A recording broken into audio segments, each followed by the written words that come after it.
Hello, ArchieLuxury on the Paul Kluter channel doing paid reviews. Remember, like, subscribe, and tell your fuckhead friends. Look in the description for 10 ways you can keep me full-time on YouTube. Man cannot live on Google Ads alone. I depend on paid reviews to pay the piper. This is a paid review for Anthony. Hi Arch, it's Anthony from Geneva, Switzerland again. I couldn't make up as to whether I should buy the steel Patek 5712/1 or the 5726/1. I've always planned to also buy a gold watch.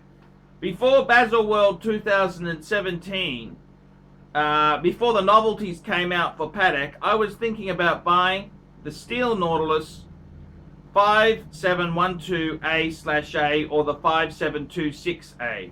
Remember, you made a video a few weeks ago on this topic for me on YouTube.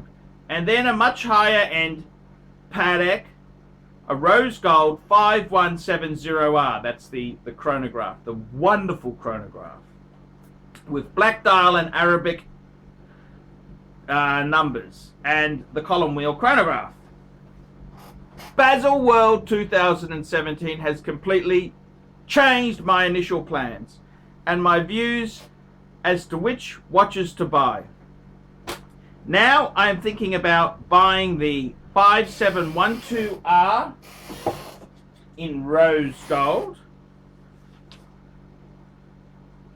and a bit later the new 5710P platinum column wheel chronograph. Patek has indeed released at Baselworld this year a killer reference, the 5170P in platinum, with platinum sticks and a magnificent deep blue dial that looks very much like the former 5070, and withdrew the 5170 white gold Arabic numbers. Thus, I have two questions for you, Archie. First, do you think the new platinum 5710P will completely run over or even crush the two other 5710 references in rose gold with white and black dials with Breguet numerals versus the 5070 look-alike new platinum 5170P in terms of heritage, with the stick bars that take after the 5070 heritage, prestige and collectability? Could you also discuss why has Patek introduced the Breguet Arabic numbers on the 5170, which had stick bars in the first place? Remember, the first 5170 42mm series with heartbeat pulsation graduation that was released in 2010. And what could be the reason why they seem to have pulled back on bringing back the stick marker for the platinum version of the 5170 and removing the Breguet numerals for platinum version of this reference?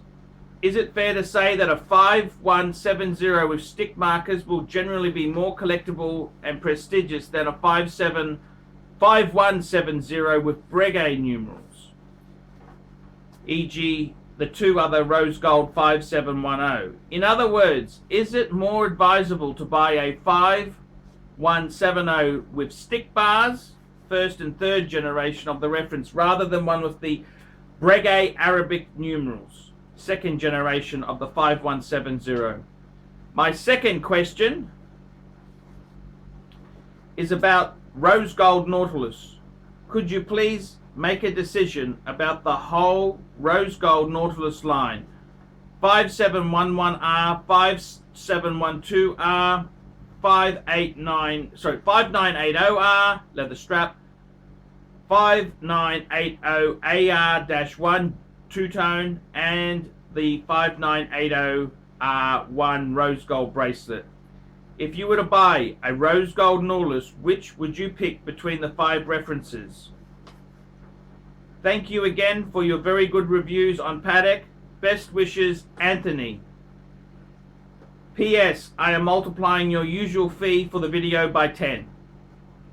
$200 US, because you are indeed the best on YouTube as well as the greatest reviewer and most knowledgeable advisor for Patek watches more specifically. I love your originality, and I'm always very much entertained by your videos and watch reviews.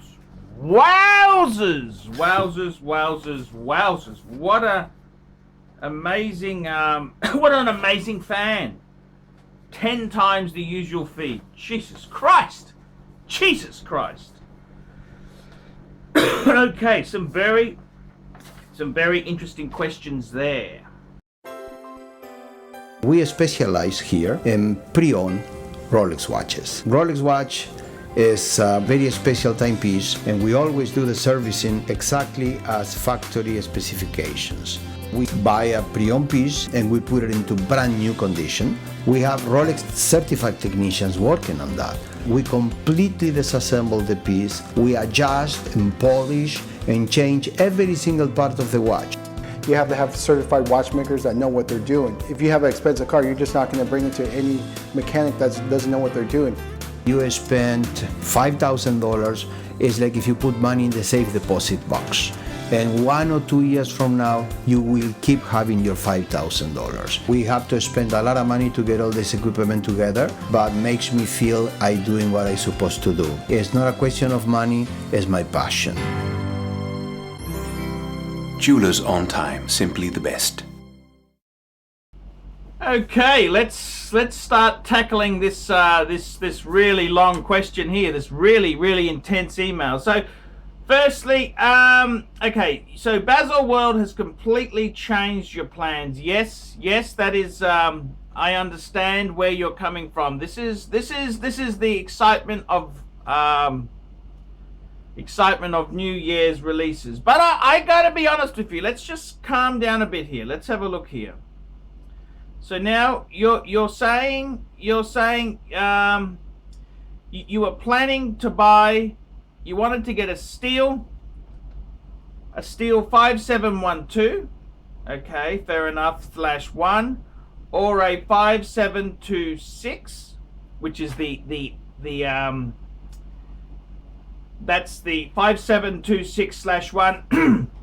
That is the Nautilus annual calendar. So you're asking me, okay, so that was your original plans, and you were thinking about getting a rose gold 5170R with black and Arabic digits. Okay, fair enough. Now you're thinking about buying a 5712. Okie dokie, 5712. Yes, that's the Nautilus in rose, and the five. I think you mean 5. Oh, okay. And one of the platinum chronograph. Okay, now look, let's just slow down. So what you're really asking here, this is quite complicated, but you want to get 2 Pateks. What would you get to represent the brand? And you're asking a very good question here. First, do you think the new platinum, I think you're talking about, you mentioned 571, I think you mean 5170. 5170 platinum with that bluish dial there. Will it completely run over or crush the other 5170 references in rose and white gold? Look, stop. No. You got to remember, okay, with Patek itself there, these are all classics. It's always evolution, it's not revolution. And I really think myself, it depends whether you like that blue or you don't. Okay, that bluish dial which Patek seems to be bringing out across the range, yes, it's confused a lot of people. Traditionally with platinum they had black dials. Now they've got black dials on white gold pieces. It's a bit of a tricky animal. However, let's just back the truck up. Let's back the truck up here. I think essentially what you're trying to do is get two Pateks which represent the brand and the values of the brand. Now, I would really say to you, I do not think the platinum version of the 5170 is going to kill or hurt the other ones. In fact, no, I think it's going to add to the mystique of the 5170. I mean, the 5170 was the replacement chronograph to the 5070. The 5070 is a classic chronograph, highly sought after, highly respected. That'll never change. So I don't think it's a matter of completely gutting that market. I think that's wrong. Okay, I don't see that happening. Now, what I would say to you is this. Okay, so let's have a look. We've got two questions. You want to get a classic Patek, and you want to have a Nautilus. Very good combo. Very nice combination there. So let's just. I think. Look, you've got to remember this. Okay, Patek. The whole watch industry is very depressed. China is not buying like they were. The world economy is very, very uncertain. And I gotta tell you, I think brands like Patek, they are hurting. So they're being very cautious and they're bringing out very subtle changes. Patek released that Starburst Blue across many models, and let's be honest there, that was a less expensive than introducing a completely new movement base. So that's kind of my feeling on the matter there. So I think you've got to really look at it and say, do you really love that blue or you don't? I'm a blue person. I love blue, so I could work with it. So let's have a look at your question here. Do I think the new platinum will completely overrun? Look, the platinums are amazing. They're always amazing, but I don't think it's going to hurt the collectability of the rose gold or the other 5170s. No, I don't believe that. You're asking about the Breguet Arabic numerals compared to the stick markers. It depends what you like. I think Patek's just trying to bring in some more younger flavor to it.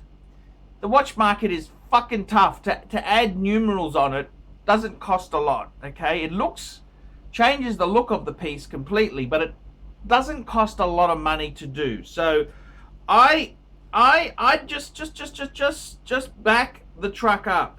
So stick markers. Okay, so you're asking here, the stick markers take after the 5070, the Prestige and collectible. Look, I think they're all fucking collectible. All of these Pateks, a Patek chronograph, fuck, that is just superb, absolutely superb. Why have they introduced the Breguet Arabic numbers? And I think it's a very easy way for them to have market appeal for not a lot of money. I mean, in a production sense, it's not going to cost a lot of money to put Breguet numerals on the dial, is it? And I think myself, although I do love Breguet numerals, I understand where you're coming from. I would just slow down a bit, and I wouldn't fall in love with it just because they've done it. I think I think it's just easy to add a bit of variety there. Now, having a look there, you're asking, okay, so let's have a look at this. So your first, okay, I think just pull back a bit. Let's have a look at the basics here.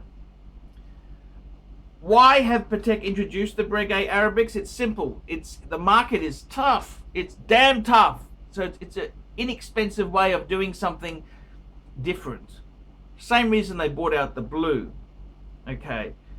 I wouldn't read too much into it. I just think it's an easy way for them to do things there. Is it fair to say that the 5170 with stick bars will generally be more collectible than the 5170 with Brega? No, I don't see that happening. I really don't. I think it's a bit like the 5296, the Calatrava with the sector dial. I don't see it killing the other one. They're just two very cool incarnations of the one model. I wouldn't be reading into it.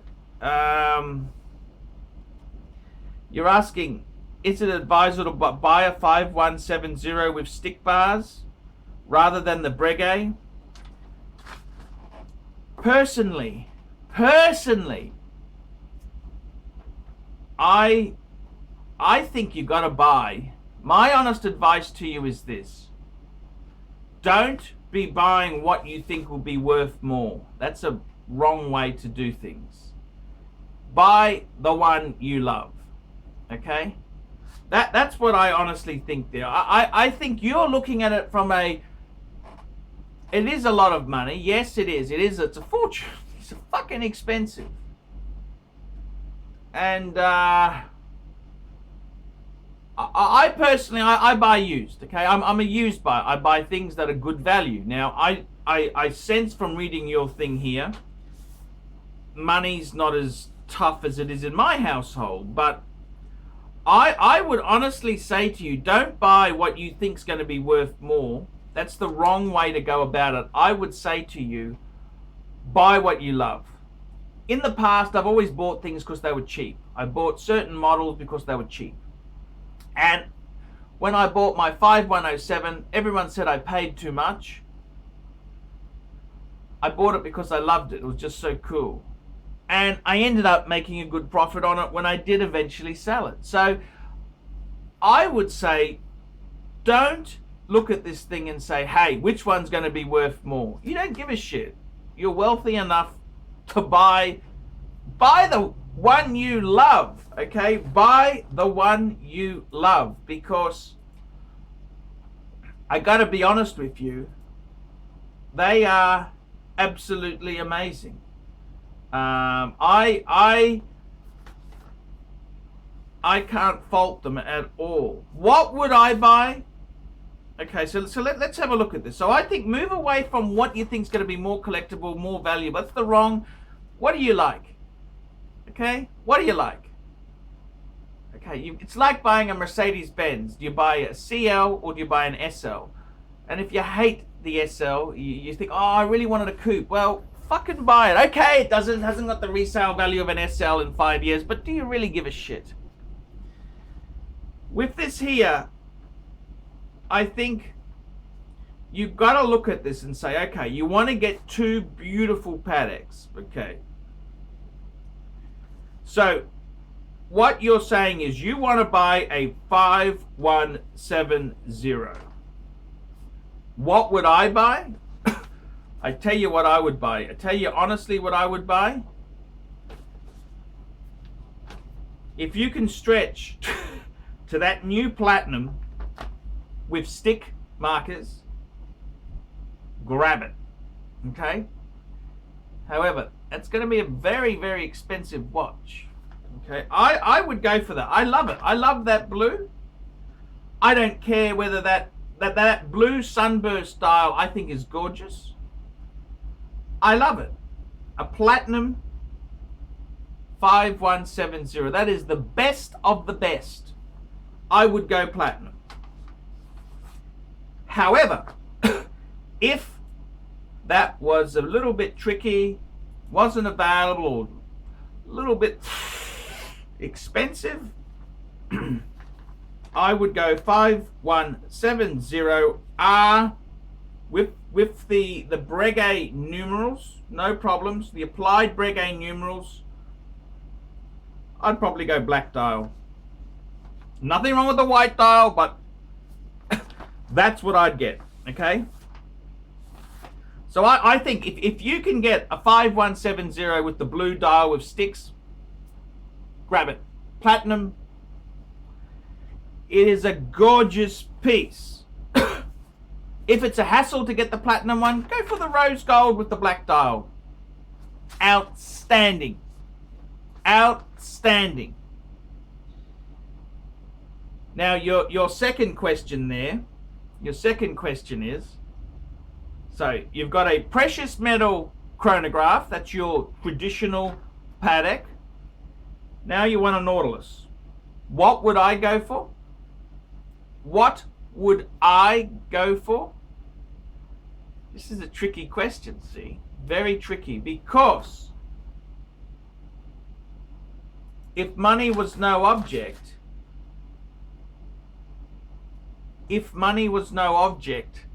I'd go for a 5980 two-tone with that blue dial. I think it's killer. Absolutely killer. 5980, the two-tone version of that. I love that watch. I think it is cool. I think it is sexy. I think it is just absolutely amazing piece of horology. However, if we've got a 5170, do we need two chronographs? That's the problem. So I'd probably say, nah, no, probably not. What would I get then? Okay, so I would look further into it and I would say, okay, if you get a 5170, which is just an absolutely amazing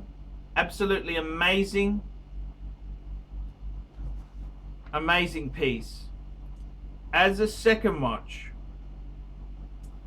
you're saying, my second question is about rose gold Nautilus. Could you make a discussion about the whole rose gold Nautilus line, 5711R, 5712R, 5980R?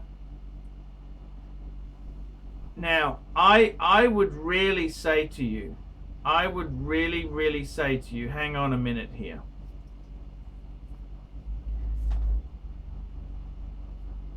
If you want to get an amazing sports Patek, what would I get myself? What would I get? I would have to say, I got to be honest with you there. This is where it's getting very, very tricky to pull off, because they are just so gorgeous. These Pateks are absolutely gorgeous. The 5711R is just such a beautiful piece. Rose gold Patek. I love it. I think it's a classic.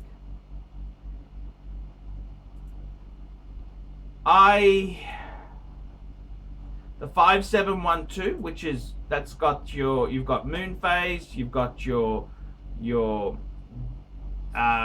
date by hand, you've got your power reserve. It's such a cool piece. I would say a 5712R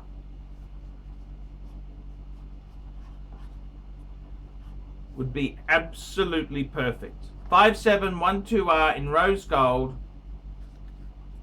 If you had a platinum 5170 and you had a rose gold 5712R, superb.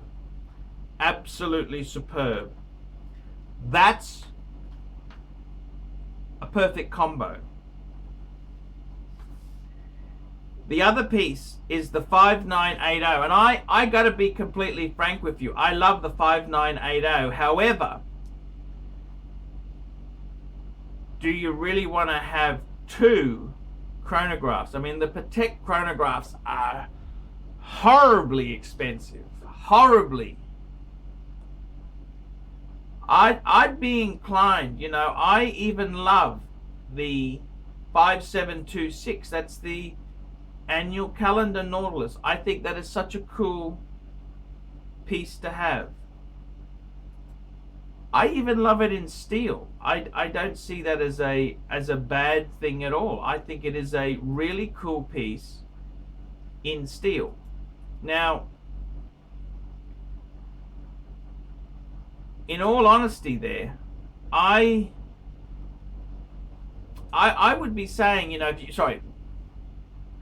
you want to get a Nautilus in steel, I don't see anything wrong with getting a Nautilus in steel. Okay, I really don't see that as a big problem. The 5712, you can get that in white gold, steel, or rose. The 5726 is only steel. That's the annual calendar. But is that a problem? Is that a problem getting that in steel? But you're really looking at a rose gold piece there. I would say to you, seriously, if it was me,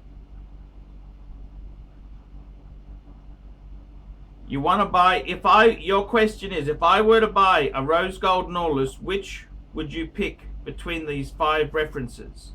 So the references are 5711R, 5712R, 5980R leather strap, 5980 AR jewel tone, and 5980R rose gold bracelet.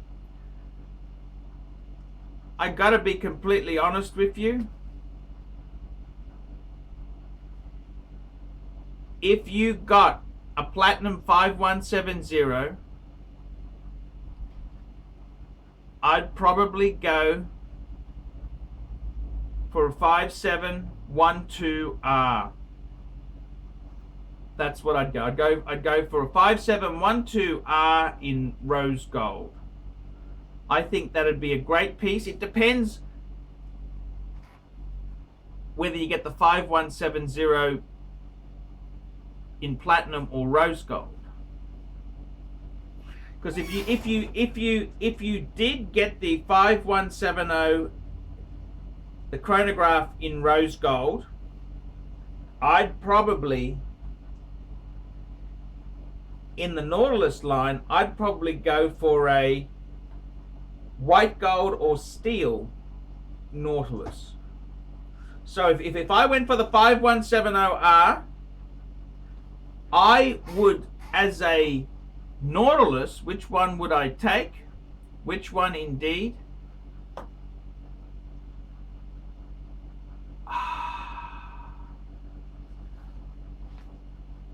In all honesty, I'd probably take a 5712 in steel.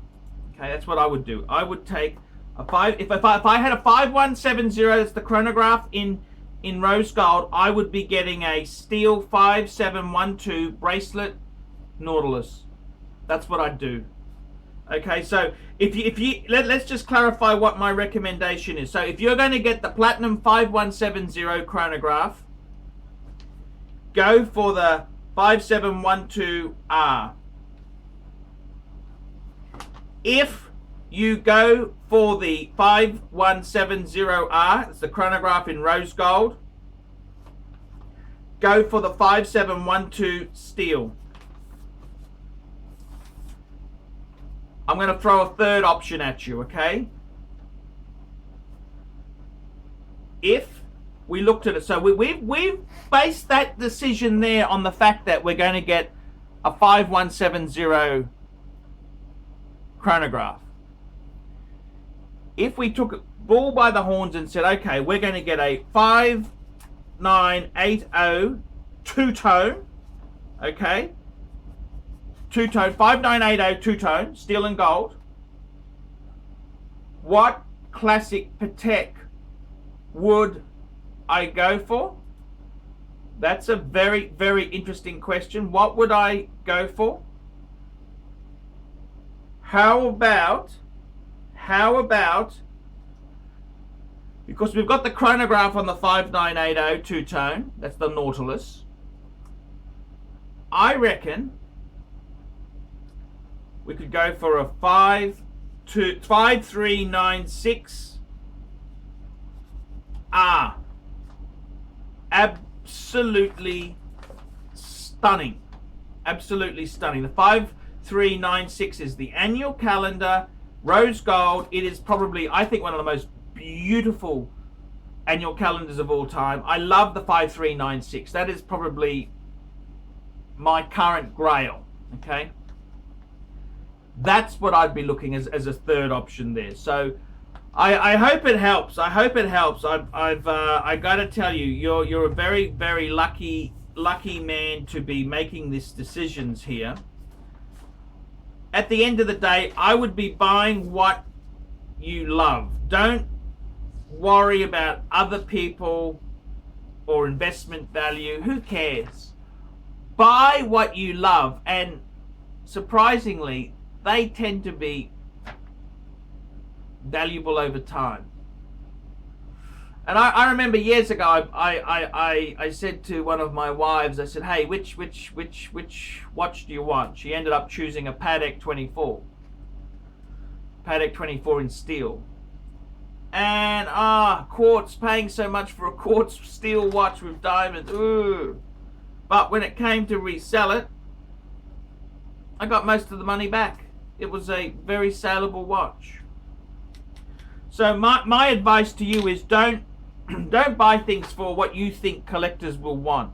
That's the wrong way to go. Buy things that you really love,